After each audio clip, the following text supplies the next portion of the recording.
paz, bom dia a todos, amém? Tomem seus assentos. Aleluia. Hoje é dia de milagres, amém? Aleluia. Estou empolgado com meu Deus. Durante esses dias aqui, nós podemos testificar do grande poder de Deus para as nossas vidas. Quantos receberam até aqui? Irmãos, hoje você vai receber infinitamente mais. Não é porque eu estou ministrando aqui, não. Eu sou o menor de todos. Pode olhar para mim que você vai ver isso. Mas porque você está mais sensível ao Espírito. Durante esses dias você andou levando algumas lapadinhas dele, não foi? Ou será que foi só eu? Eu não queria, irmãos, na verdade, ministrar hoje, porque eu disse que eu viria para esse lugar para ser ministrado. E até ontem eu fui ministrado. Mas sabe, queridos, que quando você recebe, você tem que dar. Nós temos escutado muito sobre essas questões de que nós temos um grande exemplo para isso, que é o nosso próprio Deus. Ninguém consegue combater Deus na questão do dar. Porque Deus se importa em nos dar. Deus é tão magnífico, tão maravilhoso, tão majestoso, que Ele não se contenta em ter tudo aquilo ali e ficar só para Ele. Você que tem filho aqui, você tem as suas coisas e você tem os seus filhos e você não tem prazer em dar para os seus filhos? Deus tem prazer em nos dar. E quando Deus nos dá, irmãos, às vezes nós somos limitados, porque nós temos poucas coisas materialmente falando, mas Deus tem abundância para nos dar. Deus tem tudo para nos dar. Então, aquilo, irmãos, que para Ele é pouco, para nós é algo estrondoso e gigantesco. Então, toques de Deus vão acontecer hoje nesse lugar. Religiosidade não sendo quebrada. Eu estava contando que ontem à noite a gente estava no caminho da fogueira e eu falei que um dia eu fui em um desses encontros, né, do G12, e o comentário era: é tremendo, é tremendo, é tremendo. Eu tenho que saber que tremendo é isso. Mas as pessoas não falavam muito bem. Mas ninguém pode dizer se uma fruta é doce se não tiver experimentado primeiro essa fruta. Não é? Até limão o pessoal gosta de chupar. Então eu disse: eu vou lá. E quando eu cheguei lá, aí eu vi assim uma pessoa bem fortinha, seus 120 quilos mais ou menos, que passou voando na minha frente. Assim só pode ser um filme, não é possível. Eu tô dormindo aqui tipo um sonho. Aí passou voando assim. Que negócio. Se caísse em cima de mim já era. Aí eu disse: alguma coisa está acontecendo. No meu pensamento eu disse: alguma coisa está acontecendo com esse rapaz. E eu tenho que saber o que está acontecendo com ele, não é possível. E de repente começou um movimento. Aí o pessoal: vamos nos colocar de pé. Nos colocou de pé e foi aquela fila de obreiros. E bota a mão na cabeça de um, bota a mão na cabeça do outro, e era gente, caía para um lado, caía para o outro. Eu falei: rapaz, eu estou no lugar errado. Eu pensei para mim aqui, falei: olha, eles vão vir no meu rumo. Aí é hoje, né? E eu me segurei aqui, ainda veio um, aí botou a mão e nada aconteceu. Aí o outro botou a mão e nada aconteceu. Aí quando eu olhei, lá veio uns 4. Se ele cai por bem, eu devo cuidar. E aí eu me segurei aqui. Perna na frente, perna atrás. Vai daqui, vai dali, balança e vai. Eu digo: não, isso aí é da carne, isso é carne pura. Aí tinha um cidadão lá de onde está o ninho, lá atrás. E ele olhou e viu aquela movimentação. E ele disse, fez somente assim, mano. Eu pensei que é porque ele queria enxergar. E aí, quando as pessoas soltaram, que eu fiquei sozinho, aí ele disse assim: eu quebro o espírito de religiosidade que está na sua vida. E quando ele falou isso, irmãos, eu não via mais pernas, eu não via mais nada, eu caí de um jeito. E sabe quando você está com o trem dormente, assim, que você tenta também já teve um tipo de sonho que você... Eu tive um sonho uma época atrás aí, há muito tempo atrás, que vinha um caminhão na minha direção e eu estava caído lá e eu tentava levantar e não conseguia. E o caminhão estava vindo. E o caminhão se aproximando e eu tentava levantar para correr, porque senão eu ia ser esmagado e eu não conseguia levantar. Foi mais ou menos isso, irmãos, que aconteceu. Então eu descobri que havia um espírito dentro de mim que não era o espírito que Deus queria que tivesse lá, chamado religião, religiosidade, estava dentro de mim. Aí para onde eu olhava, eu queria enxergar as coisas como meu próprio benefício, meu próprio benefício. Eu olhava para as coisas, eu ia para a igreja, pra vocês terem uma ideia, eu era mais sábio que os pastores. Eu era muito sábio, muito cheio da glória, cheio do poder, cheio do entendimento, cheio de manto, né? Cheio de sabedoria. Aí chegava lá, eu levava uma agenda para a igreja. Olha que cabra esforçado para aprender tudo. Não era para anotar as falhas dos pregadores. Uma palavra errada que eles dissessem ali. Eu era bem professor de português, né? Eu anotava. E depois eu não procurava o pastor para tirar a dúvida ou para dizer que ele errou, não, porque a gente tem medo, né? De repente ser queimado. O poder de Deus. Não pode mexer com giros, senão vai ser queimado. E aí eu reunia com os irmãos. E eu dizia, você viu? Esse cara não está preparado para estar ali. Eita, rapaz, esse cara não está preparado para estar ali. Por quê? Mas você não viu, o cara não sabe pregar. Fala problema, né? Não está preparado não, você está vendo? Ali na frente tem que ter pessoas que saibam ministrar, que saibam. Irmão, Deus começou a me quebrar todinho. Porque quebrar no sentido não é porque ele fez isso de maldade, não. Eu acho que ele me amou demais para fazer isso. Glória a Deus. Ele pegou aqui, me puxou para um lado, me puxou para o outro. Disse, como se eu estivesse dizendo no linguajar nordestino: cabra safado, você tem que tomar uma posição na sua vida, porque você está errado, está mexendo com meus filhos. E tem um tempo da honra para nós. Tem um tempo da honra. Enquanto você está fazendo isso, você não avança em nada. Você não cresce nada. Eu não acreditava nas coisas de Deus. Essa manhã nós estamos separando, irmãos, e eu disse, eu quero ser guiado. Eu abri um texto aqui, abri outro ali. E é por isso que eu estou falando isso. Nem sei porque entrou nessa direção, mas e nós vamos falar um pouco sobre batismo com o Espírito Santo. E eu queria que você depois entendesse bastante essa situação, mas eu queria que você entendesse aqui nessa manhã que muitos dos que estão aqui ainda estão na mesma posição que eu estava outrora, olhando para os defeitos das pessoas, olhando para as falhas das pessoas, e não conseguem progredir na vida, não conseguem avançar naquilo que Deus preparou. Está tudo preparado por Deus para muitos de nós aqui, para todos nós, irmãos. Deus preparou tudo para todos nós. Amém. Sabe quando um pai tem um dinheiro guardado e ele diz, meu filho vai se formar, vai fazer uma faculdade, e esse dinheiro aqui é para isso. É mais ou menos assim que Deus trabalha. Olha que Ele deu nesse sentido. Sabe aqueles meus filhos ali, que estão naquele acampamento Reviver? Oh, glória! Aqueles meus filhos, eu tenho algo separado para eles, bem guardado aqui. E no dia que eles acordarem para essa realidade, eles vão passar a usufruir dessas coisas que eu outrora não conseguia usufruir dessas coisas, por causa desse espírito chamado religiosidade. Existem muitos crentes ainda religiosos dentro das igrejas e fazem questão por qualquer coisa, coisinhas pequenas, estão ali atrás dos detalhes.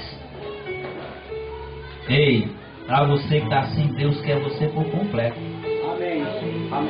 Ele nunca vai ter como se movimentar dentro de você, embora que você diga, mas eu tenho o Espírito Santo dentro de mim. Mas ele não se movimenta porque ele depende de um posicionamento nosso.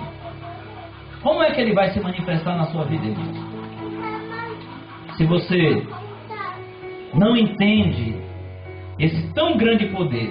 Ou você está como Jó, que conhece de ouvir falar? Porque as pessoas, é muito bom e bonito você ouvir, né? Pastor Marcos, Lilian, o Johnson e a Neide ministrando aqui, e eles falando dessas coisas, e a gente, sabe, irmão, a gente fica bebendo ali, e é muito bom, a gente quer que eles continuem fazendo isso, mas nós não queremos tomar uma posição para querer fazer também. E Deus nos trouxe aqui para mostrar que eu e você, nós temos as mesmas condições de dizer as coisas e elas aconteçam. Pessoas que estavam aqui à noite, escutando a voz de Deus, dizendo: eu tenho realmente um chamado pastoral, chamado profético. Pessoas que tomaram essa posição, a gente vê que é a minoria. Mas Deus tem essas coisas para a sua igreja. Se a igreja de Deus fosse somente isso aqui, você acha que ele ia morrer em Jesus para que 5% apenas pudesse usufruir desses benefícios? A morte dele, irmãos, ela trouxe coisas grandiosas. Trouxe a redenção, ela nos resgatou. Nós havia um escrito de dívida contra nós muito grande, e essa morte dele trouxe esse benefício de mostrar para a igreja que vocês não são o que Satanás tem dito para vocês que vocês são. Vocês são o que Deus diz que vocês são, que a palavra dele diz que nós somos. Então antes eu pensava que o poder que havia dentro de mim era só para julgar e apontar e criticar as pessoas, porque eu era o bambamã da história. E quando eu fui nesse encontro, depois que eu voltei desse encontro, eu cheguei lá e fui dar um testemunho, e eu disse assim: olha, rapaz, eu cheguei aqui, eu era pastor, eu pensei que eu era pastor, mas eu não era pastor. Pode ser que agora eu consiga ser, porque as coisas foram saindo de mim. Havia muitos carrapichos na minha vida, irmãos. Sabe o arroz cheio de marinheiro? Sabe o que é marinheiro? Marinheiro é aquelas coisinhas pretinhas que ficam dentro do arroz lá. Lá no Nordeste é gorgulho. É gorgulho, né?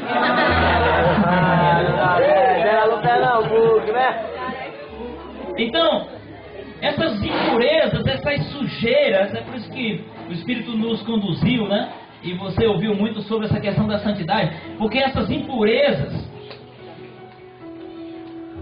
foram a causa de esmorecimento, de morte espiritual, porque foram se mutuando, e você foi se fechando para aquilo. E aí, irmãos, é onde eu quero chegar. O Espírito não pode agir, você não entende o que é o batismo com o Espírito Santo. Pessoas, às vezes você pensa assim: mas por que eu preciso falar em outras línguas? Aleluia. Por quê? Bom demais. É para que haja uma comunicação, uma revelação do céu para você. Haja uma comunicação aqui. Quantos falam em português?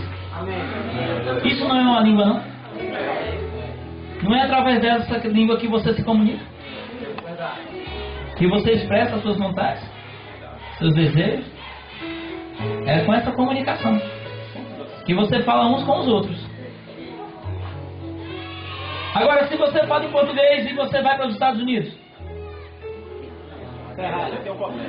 aí você começa a falar em português nos Estados Unidos. Para eles, é uma língua estranha ou não? Começando a entender mais ou menos. Que não tem bicho de 7 cabeças. Porque você quer que a pessoa te responda, não é? Mas se de repente você for falar com um americano e ele não conhece a língua portuguesa, ele vai falar assim: esse cara é louco, é doido. É assim que nós começamos a falar em língua estranha, que o povo vai ser tudo doido. Porque você não entendeu. Simples, irmãos. Simples. É simples. Quando o Espírito está dentro de nós. Como é que é? Que língua que o Espírito Santo fala no teu entendimento? É uma língua estranha para nós. Mas ele dentro de nós, irmãos, a Bíblia diz que é o que o Espírito concede que venhamos a falar. Não é o que nós queremos falar, é o que ele concede. Mas não é ele quem fala, somos nós quem falamos.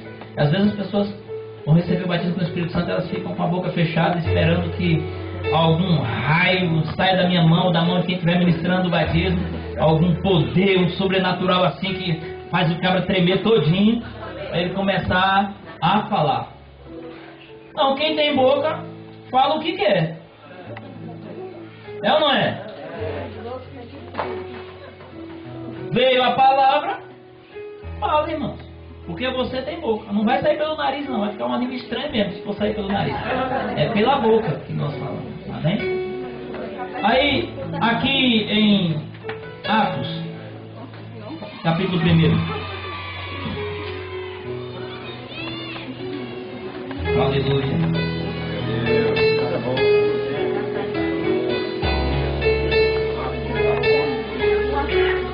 Atos dos Apóstolos, capítulo 1.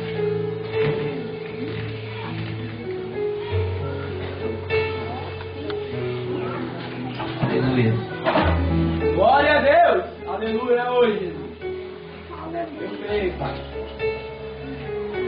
Eu vou ler do versículo 7 aqui. O versículo 6 diz assim: Aqueles, pois, que se haviam reunido, perguntaram, dizendo: Senhor, restaurarás tu neste tempo o reino de Israel? E disse-lhe Jesus: Não vos pertence ou não vos compete saber ou tempos ou épocas ou estações que o Pai estabeleceu pelo seu próprio poder.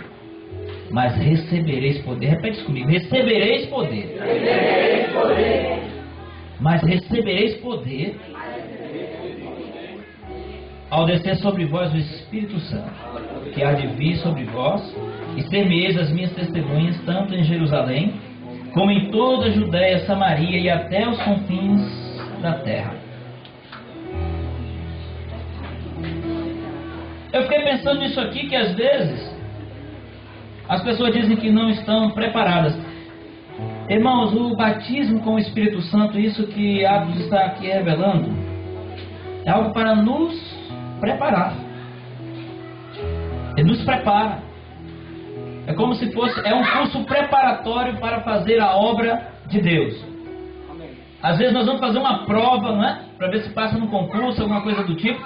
Aí você se esforça para estudar, você mergulha naquilo ali, porque você quer alcançar algo maior lá na frente. Então, se você quer alcançar algo maior lá na frente, na tua vida ministerial, esse é o curso preparatório. É um texto que diz que para os discípulos: não saiam de Jerusalém antes que do alto sejais revestidos de poder. Então eu estou vestido aqui, mas se eu colocar um paletó aqui agora, eu vou estar sendo revestido de poder. Amém? Revestidos de poder. Então, o Espírito vem agora, me reveste, me dá essa roupagem nova, e como se estivesse dizendo assim: você agora tem tudo de Deus para fazer todas as coisas que outrora você não podia fazer. Amém. Glória. Uma autoridade de Deus que está vindo para nós, irmãos, que ainda não recebeu. E outra coisa, tem gente: mas isso deve ser muito difícil. É pela fé. Deixa eu fazer uma pergunta para você aqui. Quantos são salvos aqui? Amém. Como que você sabe que é salvo? Pela fé. É pela fé? Fé é diferente. Fé, ela pode ser pequena e pode ser grande, mas ela é diferente? Não. Fé é fé. Então, a mesma fé que você tem para mim dizer que você é salvo, é a mesma fé para você falar em outras línguas. É a mesma fé. Só que a gente, na hora, fica pensando, né? Vem umas palavras meio enroladas aqui na mente. Aí a gente pensa: ah, rapaz, isso aqui é igualzinha a língua que o Aline fala. É igual a língua que o Flávio fala. Isso é o cão entrando em mim para eu imitar. A pessoa consegue usar a fé para crer que Satanás pode entrar na mente dela e falar, e não consegue usar a mesma fé para crer que o Espírito Santo vai conceder as palavras para você falar. Mas para que eu tenho que falar mesmo? A Bíblia diz que quem fala em línguas edifica a si mesmo. Aí tem gente que pode pensar: Então não preciso falar. Por que eu tenho que falar? Só edifica a mim mesmo, não vai edificar ninguém. Mas, povo, é para edificar você mesmo. Glória a Deus. Porque essa casa está de pé? Porque ela está edificada. As bases, o alicerce dessa casa tem algo poderoso lá embaixo sustentando, para não dar rachaduras, para não cair, para não vir abaixo. Então, quando você está falando em línguas, você está se alicerçando no teu chamado ministerial. Amém, Pai. Glória a Deus. As pessoas vão vir com pedradas, elas vão vir com ventos contrários e você vai falar: eu estou na fé, eu estou alicerçado, eu estou revestido deste poder. E quando você recebe isso, irmãos, então a obra começa a se estender, ó, se estendendo, se estendendo. E aí as outras coisas ficam bem mais fáceis de você crer que pode fazer. Por exemplo, curar. É difícil para alguns, não é? O povo fica com medo de botar a mão. Ei, vem cá, o doente. Aí, qual é o teu problema? Dor de cabeça. Você moleza para mim, vem cá, meu filho. Bota a mão, passa só assim, às vezes nem toca. Só passa a mão assim, procura aí. Consumiu. Isso aí, tem que ser assim. Aí vem o canceroso, o aidético. Qual é o seu problema? Se eu falar baixinho para ninguém ouvir. É câncer. Câncer. Já olha, eu vou procurar aqui um maioral aqui. O pastor. Fica aqui, irmão. Fica aqui um pouquinho, espera um pouquinho aqui. Vamos ver se tem alguém com um problema mais inferior ao seu. Aguenta um pouquinho aí. O Espírito Santo vai trabalhar aí. Fica aí que o Espírito Santo vai trabalhar aí. Já jogou a responsabilidade toda para o Espírito Santo fazer. Eu sei que quem cura é Deus. Mas Deus precisa de nós para que isso aconteça. E aí, às vezes, para dor de cabeça, nós temos coragem de terminar a oração e perguntar: ela está aí ainda? Mas, se o problema for outro, mais grave, aí você fala assim: ó, lá na frente você pode receber a tua bênção, porque também está escrito, isso também não é errado, tá, irmãos? Porque tem a cura que se manifesta instantânea e tem a cura que é progressiva. Se vocês prestarem atenção, quando os leprosos chegaram até Jesus, então Jesus os curou, mas eles saíram dali ainda com a lepra. Jesus disse: vai e se mostra ao sacerdote. E eles saíram ali com a lepra ainda. Mas eles saíram, foram caminhando e olhando, e até chegar no sacerdote. Quando chegaram no sacerdote, não tinha mais lepra. E eles não podiam chegar no sacerdote daquela forma, porque a lei dizia que não podia. E eles chegaram totalmente limpos. Então, foi um processo, foi progressivo. Mas, quando você crê, você impõe as mãos e Deus faz a cura naquela hora, irmãos. Mesmo que vá se manifestando, mas a cura é naquele momento. Amém. Amém? Porque se você não vê mais aquela pessoa, tem que estar todo dia curando do tiquinho. Um tiquinho de cura aqui hoje, um tiquinho ali, um tiquinho amanhã. É de pedacinho? Não, irmãos. Deus te cura na cruz. Rapaz, quando eu fico olhando lá em Isaías, já estava escrito há anos e anos e anos atrás que ele levou sobre si, antes mesmo que isso acontecesse, ele levou sobre si todas as nossas enfermidades. O castigo que nos traz a paz estava sobre ele, por suas pisaduras nós fomos sarados. Aleluia! Nós não seríamos sarados, nós fomos sarados, fomos lá no passado, fomos. E depois Jesus veio só para que você visse nele todas essas coisas e que podem acontecer agora através de você. Amém. Se você crer que você é salvo, essa mesma fé, essa mesma crença vai te levar a receber o batismo, vai te levar a curar os enfermos, porque aqui no capítulo 2 de Atos, aleluia, esse versículo 1 diz: cumprindo-se o dia de Pentecostes, estavam todos reunidos no mesmo lugar como nós estamos aqui. Glória. todos reunidos no mesmo lugar. E de repente, veio do céu um som como de um vento veemente e impetuoso, e encheu toda a casa, todo esse lugar. E foram vistas por eles línguas repartidas como de fogo, as quais pousaram sobre cada um deles, e todos foram cheios do Espírito Santo. Então havia antes, irmãos, desse acontecimento, havia um certo medo das pessoas. Eles esperavam muito em Jesus. Vocês lembram que os discípulos, quando estavam andando com Jesus, eles não faziam nada, eles observavam o que Jesus estava fazendo. E queridos, se você precisa ter fé para fazer as coisas acontecerem, você tem que começar a entender esses princípios aqui. Se você analisar a mesma vida do apóstolo Pedro, quando começou o ministério dele, era um homem totalmente sem fé. Mas Jesus olhou para ele e chamou ele. Talvez você está aqui e você não tem fé o suficiente, mas Jesus chamou você para aqui. Amém. Amém. Então, Jesus chamou porque tem a intenção de colocar dentro de você algo que vai gerar um movimento de fé muito grande dentro de você.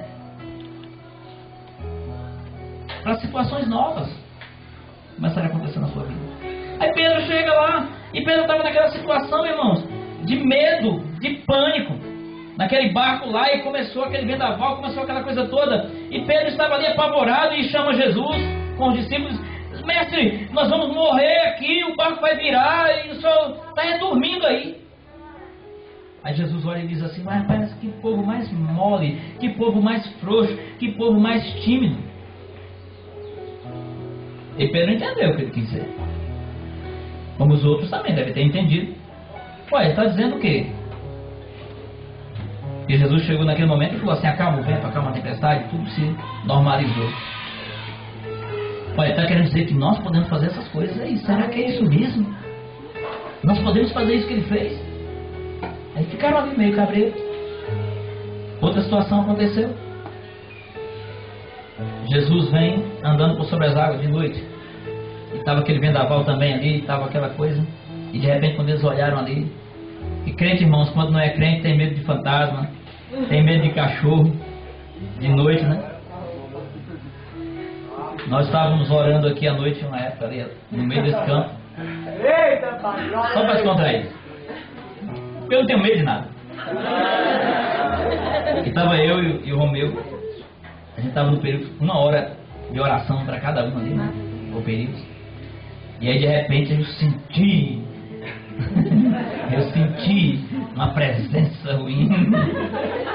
E essa presença ruim me arrepiou todinho. Aí eu comecei a orar.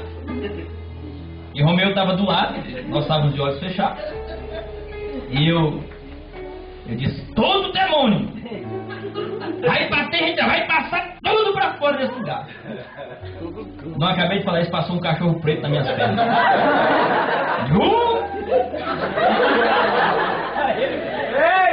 Eu já estava arrepiado, arrepiou tudo. E o Romeu já está querendo correr até agora aqui, né? Estava junto comigo. É brincadeira. Mas isso foi verdade. Às vezes, irmãos, nós somos humanos e nós temos esses medos, sim. Mas saibam que Deus, Ele nos deu uma habilidade, a unção de Deus, lá em 1 João 2:20, né? Diz que a unção do Santo está dentro de nós, irmão. Esse poder está liberado para nós. Eu fui pegar minha esposa lá numa conferência de mulheres ali no Gama, e quando eu saí de casa estava um sol. De repente cheguei no Recanto da Zenda, quando eu olhei, estava vindo aquele negócio todo na minha direção. E quando eu vi aquela chuva, irmãos, eu falei: rapaz, o que é isso aí? Vai acabar o mundo agora. E a gente já escutou um negócio lá que passou um tufão lá em São Paulo, arregaçou com tudo, né? Eu já pensei: Maraná. E leva logo. E o carro, irmãos, começou a balançar, chacoalhar, e começou a cair cada pedra de granizo lá. E eu parei o carro. Falei: rapaz, não vou não. Olha, o tempo fechou de um jeito, você não via nada na frente. Aí me veio medo. O carro balançou. Eu falei: do jeito que passa, vai passar o Catarina aqui, vai arrancar esse carro do buraco tudo. Furacão. Aí o Espírito Santo que mora dentro de mim. Aí o Espírito Santo disse no meu coração. Quando ele me viu, Pedro. Tinha um monte de gente lá do lado de fora que eu já estava para chamar o povo para entrar. Você entra aqui para me ajudar nisso.